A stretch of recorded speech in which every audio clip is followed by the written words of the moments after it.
Does anyone have any questions? Rachel, why don't you start? Thank you, Caroline. The president has been adamant that he is now in charge of Venezuela, but Delcy Rodriguez said the government of Venezuela runs her country, no one else, saying, quote, there's no external agent governing Venezuela. So which one is it? Let me just be very clear. This is the first time that I've addressed Venezuela from the podium since being back and since the historic and incredibly successful military operation, law enforcement operation conducted by our United States military that you all saw and the world witnessed last week. The skill, the might of the United States military and our country under the leadership of this president is on full display to the rest of the world. And let's just set the record straight. There isn't another military in the world who could have pulled off this operation. There is not another president in the world or in our nation's history who had the courage to authorize such a mission. And I think the world has taken notice that America is truly back. With respect to Venezuela, the Trump administration, led by Secretary Rubio, the vice president, and the president's entire national security team, is in close correspondence with the interim authorities in Venezuela. We obviously have maximum leverage over the interim authorities in Venezuela right now, and the president has made it very clear that this is a country within the United States, the Western Hemisphere, close by the United States, that is no longer going to be sending illegal drugs to the United States of America. It's no longer going to be sending and trafficking illegal people and criminal cartels to kill American citizens as they have in the past. And the president is fully deploying his peace through strength foreign policy agenda. So we're continuing to be in close coordination with the interim authorities, and their decisions are going to continue to be dictated by the United States of America. Just one follow-up, when you talk about that leverage there, has the Venezuelan government fully committed to turning over its oil to the United States indefinitely, and what happens if they do not? Well, as you saw, the president announced last night, this was a deal. This was a deal made by the president and his team with the Venezuelan interim authorities. This will benefit both the American people and the Venezuelan people. And Secretary Wright and the Department of Energy are working with the interim authorities and also with the private oil industry to execute on this historic energy deal. That's not only good for the United States, but it's also going to revive the prosperity, the safety, the security of both the United States and Venezuela as well. Ed. Following up on the oil part of this, the 30 to 50 million barrels of oil, how exactly is that going to work? You're getting it out of Venezuela into the United States? Yes. And then what? That's exactly right. So as you know, Ed, as the president announced last night, this was the sanctioned oil that was basically just sitting in barrels, sitting on ships because of the effective quarantine of the United States of America. And the interim authorities have agreed to release that oil to the United States, so it will be arriving here at home very soon. The United States government has already begun marketing Venezuelan crude oil in the global marketplace for the benefit of the United States, engaged the world's leading commodity marketers, key banks to execute and provide financial support for these crude oil and crude product sales. All proceeds from the sale of Venezuelan crude oil and products will first settle in U.S.-controlled accounts at globally recognized banks to guarantee the legitimacy and integrity of the ultimate distribution of proceeds, and those funds will be dispersed for the benefit of the American people and the Venezuelan people at the discretion of the United States government. It sounds like it requires a lot of private sector engagement and agreement from the oil industry and the banking industry. Do you have that yet? There's a lot of private sector engagement that's happening right now. As you know, Secretary Wright, our energy secretary who's heading up this big project, is in Florida today meeting with some of these oil executives. And as we confirmed earlier, they will also be at the White House later this week. So they are absolutely eager to invest. They're eager about these opportunities. And Secretary Wright is a very well knowledgeable guy when it comes to oil and energy, and he's the perfect man for the job. Another corner of the world, real quick on Iran. Go ahead. So just to follow up on the oil, 30 to 50 million barrels is an initial tranche, if you will, and then what happens after that? What I won't get ahead of the plans that the president and his team are currently speaking with the interim authorities about, but rest assured, there is a long-term plan here. Secretary Rubio and the entire team are working diligently on it, and this is just sort of the first action that you all are seeing. Ed.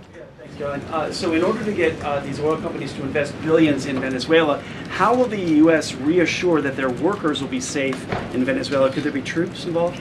At this point in time, as you know, there are no troops on the ground in Venezuela. The president, of course, reserves the right to use the United States military if necessary. It's not something he wants to do. Diplomacy is always the first option, as you saw. He tried that with Nicolas Maduro, but unfortunately, he was an illegitimate dictator and an unserious person. And so President Trump authorized this law enforcement operation, and now Nicolas Maduro is sitting in a prison cell in New York. So certainly the president is going to do what's in the best interests of the American people, and that includes workers from our energy and oil industry as well. With that meeting tomorrow, what is the message the president is going to give to the oil executives, and what does he want to hear? Well, the meeting is on Friday, and it's just a meeting to discuss, obviously, the immense opportunity that is before these oil companies right now. Stephen. Thank you, Caroline, and congratulations again. Thank you. The New Yorker had a story yesterday on the vice president, and it questioned his, quote, notable absence on Venezuela. And the sub-headline asked, was the vice president's exclusion from the operation in Venezuela an expression of his anti-interventionist ideology or political calculation? Would you be able to discuss the vice president's role in Venezuela policy? I did see that report in the New Yorker, and quite frankly, I laughed out loud because it's very clear it's a fake report that's trying to sow distrust and division amongst the president and his team. Let me just be very clear. The vice president has been involved in all policy. He is the right-hand man of the president on all policy matters, including Venezuela policy. He was, of course, read in and deeply involved in this operation from the very beginning. And he was present on the night of the operation via secure communication at a different location as to not damage the operational secrecy of this mission that was so incredibly important to ensure that this mission could be carried out successfully without endangering our troops. Caroline. Sure. The U.S. seized a tanker recently. Russia specifically asked the United States not to seize that tanker. Does this action risk a larger conflict with Russia? I believe you're referring to the Bella 1 tanker that was seized this morning. The Department of Justice and the Department of Homeland Security, in coordination with the Department of War, did announce that seizure this morning for violations of U.S. sanctions. I've spoken about the enforcement of our sanctions policy at the podium prior to the new year, and this administration is going to fully enforce the sanction policy of the United States. The vessel this morning was seized in the North Atlantic pursuant to a warrant issued by a U.S. federal court after being tracked, and this was a Venezuelan shadow fleet vessel that has transported sanctioned oil, and the United States of America, under this president, is not going to tolerate that. I would also just add the vessel had a judicial seizure order in the crew, so that means the crew is now subject to prosecution for any applicable violation of federal law, and they will be brought to the United States for such prosecution if necessary. Kelly. Caroline, Happy New Year to you. Thank you. You I'd too. like to talk to you about a couple of things real quickly. The first question about the Venezuelan people. As you know, there's some 8 million Venezuelans here, some of them celebrating in the streets. There are Venezuelans on the ground who are concerned about their safety. What does the Trump administration, what is it doing to actually help people in Venezuela understand that they will be secure throughout this transition? I think the fact that this president actually followed through on the long-held promise of the United States of America, the bipartisan promise to take down the illegitimate Maduro regime, should give assurance to the Venezuelan people and also Venezuelan Americans who fled this communist regime for a better life here at home, that this is a president who is serious about taking down illegitimate regimes and who is also serious about securing the security of the United States of America, including the Venezuelan American people. And I would just add that this is something that not just Republicans and President Trump have talked about for a very long time, but it is also something that Democrats have advocated for. In 2020, Chuck Schumer said that at the time, President Trump had not brought an end to the Maduro regime. The Maduro regime is more powerful today and more entrenched today than it was when the president began. Now you hear Chuck Schumer out there saying this is reckless. The American people and the Venezuelan people should be in fear. But this is something that Chuck Schumer has long advocated for. Senator Chris Van Hollen, same thing, had said that the United States is going to use its leverage and influence to push for negotiations to transition to the truly elected leader. This was under President Biden. We know Maduro and his cronies don't want to go quietly into the night. The U.S. needs to work to ratchet up the pressure. Now, Senator Holland says it's an illegal act of war to get rid of Nicolas Maduro. So the hypocrisy is really astounding here, and thank you for giving me an opportunity to point it out, Kayla. Sorry, go ahead. Yes. So there are reports that the administration is demanding that Venezuela cut ties with China, Russia, Iran, and Cuba. Can you confirm? I'm sorry? Reports that the administration has essentially demanded that Venezuela cut ties with China, Russia, Iran, and Cuba. Can you confirm that? Well, those alleged demands were made in a classified briefing by Secretary Rubio, and I know that there's a lot of leaks coming out of these classified briefings, so I'm not going to confirm or deny or get into what the Secretary has said in classified settings to members of Congress. But I think that the administration has made it quite clear to the interim authorities in Venezuela that this is the Western Hemisphere, and American dominance is going to continue under this president. If I could just ask, there have also been reports that the U.S. could potentially buy Greenland as one potential option on the table. What would such an offer look like? Is there anything monetarily you could provide, any details there? Well, that's something that's currently being actively discussed by the president and his national security team. And I would point out that the acquisition of Greenland by the United States is not a new idea. This is something that presidents dating back to the 1800s have said is advantageous for America's national security. The president has been very open and clear with all of you and with the world that he views it in the best interest of the United States to deter Russian and Chinese aggression in the Arctic region. And so that's why his team is currently talking about what a potential purchase would look like. Jackie. Caroline, just following up on Greenland, why not rule out taking it by military force? I know that past presidents and past leaders have often ruled things out. They've often been very open about ruling things in and basically broadcasting their foreign policy strategy to the rest of the world, not just to our allies, but most egregiously to our adversaries. That's not something this president does. All options are always on the table for President Trump as he examines what's in the best interests of the United States. But I will just say that the president's first option always has been diplomacy. Again, look at Venezuela. He tried ardently to strike a good deal with Nicolas Maduro, and he told him, I will use the United States military and you will not like it if you don't take such a deal. And look at what happened. With respect to Iran, the president said the same thing, right? He tried to have serious interest in a deal with the Iranian regime with respect to their nuclear capabilities. They were not interested, and so Operation Midnight Hammer happened, which was another remarkable military success under the leadership of this commander-in-chief. So the president keeps his options open, but diplomacy is always the first. Quickly, just one additional follow-up on that. Does the president recognize Denmark's ownership as part of the kingdom? Because there have been some Republican senators questioning, the claim that Denmark has to Greenland. Is the president in that camp with them, questioning the legality of I have not heard him question it personally, but you're welcome to ask him yourself next time you have the chance. Sanctions are being lifted for Venezuela. We got to lift some sanctions to let the oil come in. Can you talk about that just very briefly? Yes, so the U.S. is selectively rolling back sanctions to enable the transport and the sale of Venezuelan crude and oil products to the global markets, yes. Caroline. Annie. Thank you. There are some reports from Venezuela that the country's leaders are cracking down on the population, specifically suppressing public expression of support for Maduro's ouster. Is that kind of behavior consistent with what the president wants to see, how the president wants to see the leaders take on the population? It would not be consistent, and I'll let the president's national security team speak further on that. I know they are well aware and tracking. Kelly. Two questions. One, on the seized vessels, the Bella, the Sophia, can you tell us where they're headed, what happens to any existing cargo, and you reference personnel but potentially facing prosecution? That's one thing I'd like to follow on. And then on the Bella. Yes, okay. And on Annie's question, if I could also ask, does the administration believe that the interim regime should release all political dissidents and prisoners and return detained Americans? That's not a question that I've personally spoken about to the president with. So I will let him answer that question. I don't want to make new policy at this podium today with respect to Venezuela. With respect to the two ships that you mentioned, I spoke with you about the Bella One. There was another vessel this morning, the Sophia, that in coordination with the Department of War, the Department of Homeland Security apprehended it. This is a stateless, sanctioned, dark fleet motor tanker, and this occurred without incident.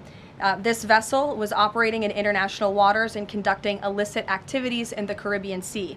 The U.S. Coast Guard is escorting the Sophia to the United States for final disposition. To answer your question, Kelly, directly, this was through Operation Southern Spear.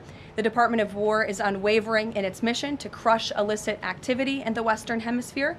And as the President has repeatedly stated, we're going to defend our homeland and restore security and strength across the Americas. Dasha, go. Caroline, thank you and Happy New Year. Thanks, you too. Two questions, one on Venezuela, one on Greenland. You've repeatedly at the podium called the current leadership in Venezuela interim leadership. There are Republicans and Democrats alike that say they want to see elections in Venezuela. The president had said it's too soon to do that right now, but is there a timeline for elections in Venezuela? Is he committed to seeing that this year, for example? You just said the president has answered that question, so I will reiterate what the president has said a few times now to all of you, which is that it's too premature and too early to dictate a timetable for elections in Venezuela right now. Caroline, you just talked to Jackie about diplomacy first, right? The Danes have repeatedly said they are willing to collaborate on all of the concerns that the president has, whether it's more troops, mineral rights, intelligence sharing. Why does the president feel he needs to own Greenland and not and put out the threat of military action when this could be done through diplomacy? Well, who said diplomacy isn't taking place behind the scenes, Dasha? I mean, the president is interested in diplomacy. His national security team is as well. And of course, he's always willing to pick up the phone for everybody and hear out their concerns. But the president is the president of the United States of America, and he's always going to be very clear about what he views as being in our nation's best interest. Reagan. Caroline, I have a question for you on Venezuela, and then I'd love to ask you about Minnesota and Tim Walz. Sure. On Venezuela, I'm wondering, does the administration hope to start sending more Venezuelan migrants back home or have them self-deport if the situation in the country improves?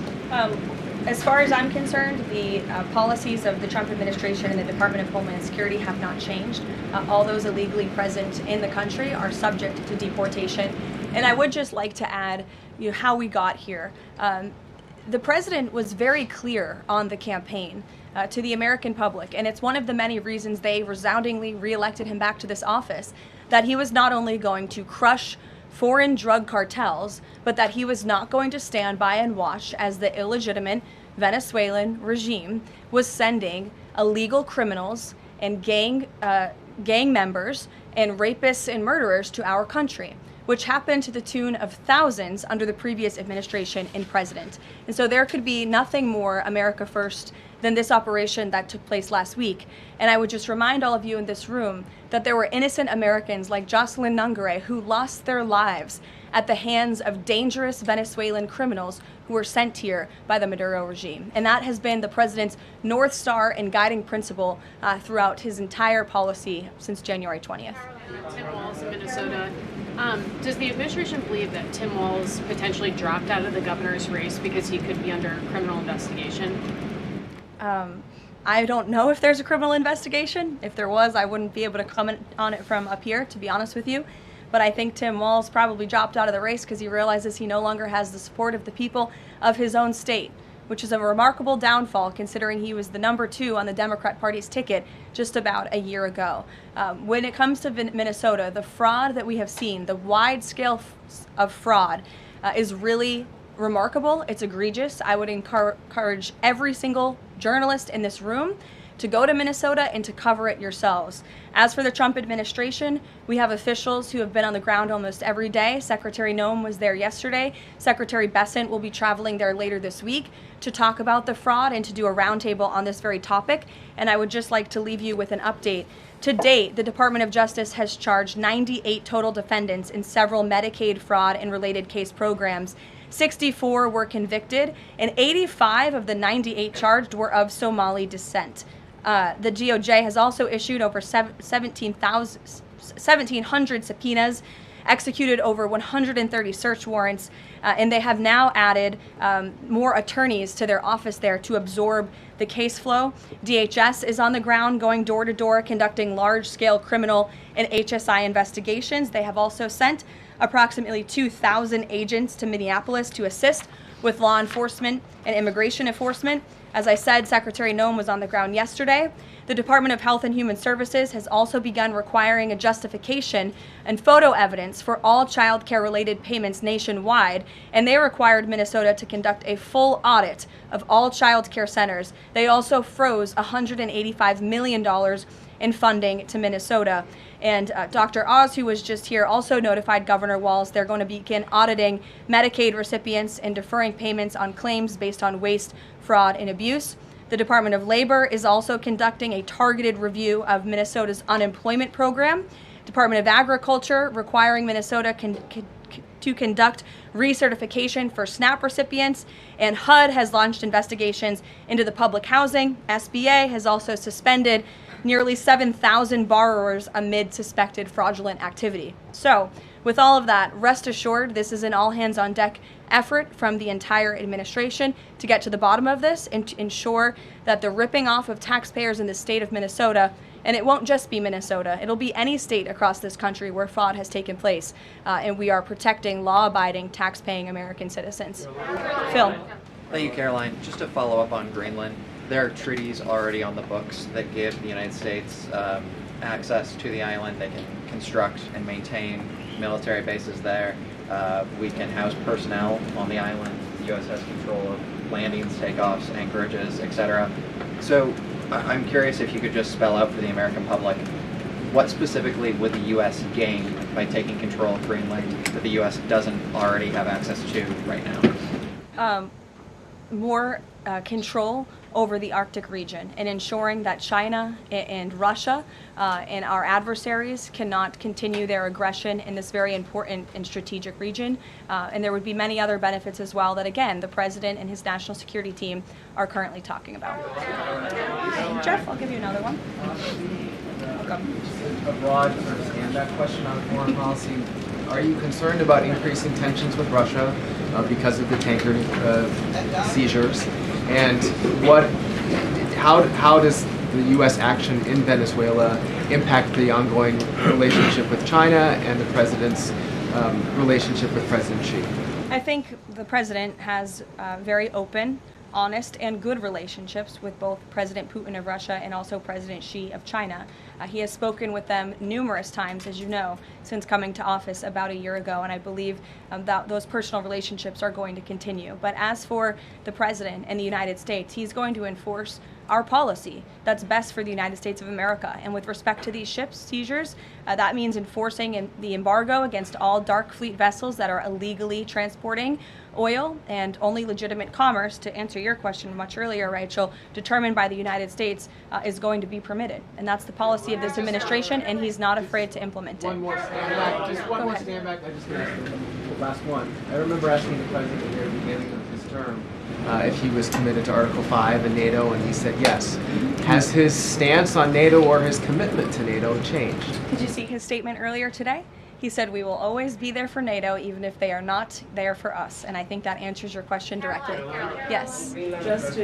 Just to follow up on what Jeff was saying there, will the President commit that if any NATO members are attacked, the United States will come to it? Again, the President addressed this directly himself this morning after seeing the coverage from all of you in this room on television, and he made it very clear we're always going to be there for NATO, even if they have not done right by the United States of America. And they have not, they have finally increased their defense spending at the request of this president, but it was only because of this president that they did that. We'll take a couple more. Michael, go ahead. Thank you, Caroline. Happy New Year and congratulations. Thank you. Two questions, if You I may. too. One on healthcare, one on Mexico. On healthcare, the President says he wants Republicans to be flexible on the Hyde Amendment in order to pass healthcare legislation.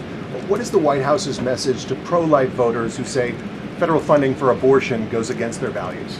Well, the president did not change the administration's policy. It was President Trump who signed an executive order protecting the Hyde Amendment. It's the Trump administration that has taken multiple actions on various fronts to ensure that taxpayer dollars are not funding the practice of abortion. What the president was saying yesterday was Republicans, and frankly Democrats too, need to show a little bit more flexibility so we can actually get something done with respect to the issue of health care. Republicans have amazing ideas. The president himself, as we spoke about earlier, has launched this Most Favored Nation drug pricing initiative, has cut good deals with Big Pharma.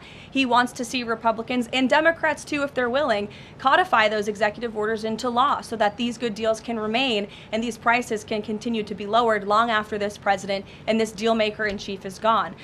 President's talked a lot about health savings accounts and giving more money back to the healthcare consumer rather than to these giant insurance companies, and he's been very outspoken and tough on them too, and I think you'll see more and hear more from him directly on that issue. So he wants to see Congress get something done with respect to health care, and that was the point that he was driving home yesterday. Mexico, Karoline, Haley, President Trump says the drug cartels are running Mexico. What action does he need to see Mexico's President Claudia Sheinbaum take to prove that she's in control of that country, in control of those cartels? And does the White House believe she's able to do that without U.S. intervention? Look, I think the president was speaking very candidly and frankly about the reality on the ground in Mexico. Haley. Caroline, Happy New Year. I wanted to Thanks, ask you you too. about the seized tanker, the Vela. There were reports before this that Russia had sent a submarine to escort it. Was there any engagement with that submarine? And then was the deconfliction line with Russia used ahead of boarding that? Again, this was a Venezuelan shadow fleet vessel that has transported sanctioned oil. The vessel was deemed stateless after flying a false flag, and it had a judicial seizure order, and that's why the crew will be subject to prosecution. Mary. On Colombia, the president talked over the weekend and suggested that he would be open to an operation there. Should the president of Colombia be expecting Delta Force anytime soon? And then I had another one for you on California. That would be a very unwise question for me to answer, to weigh into. What's your next question? On California, can you share any more about the fraud investigation? The president said that there was one. Who's being investigated and where is it starting?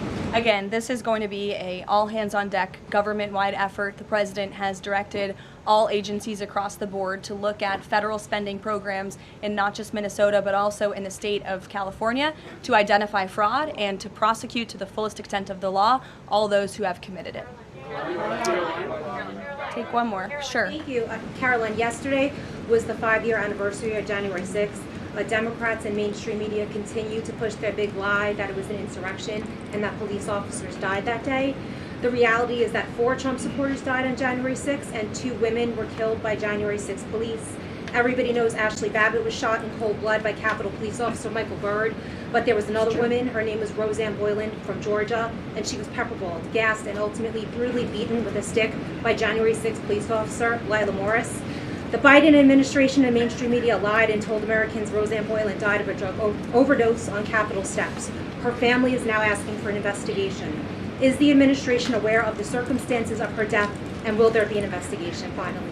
Well, for investigation, I will have to defer you to either the FBI or the Department of Justice, and I'm sorry to have to do that. But with respect to all of the facts that you just laid out, the White House relished the opportunity yesterday to actually create a new website to share the facts with the American public, but also all those in this room. We knew the media would be covering January 6th quite a bit because they think it's something that the American people are still believing their lies on. They think it's something that still helps their case against this president. Obviously not, or else he wouldn't have been reelected in an overwhelming fashion in November of last year. And so I would encourage everyone to take a look at the website.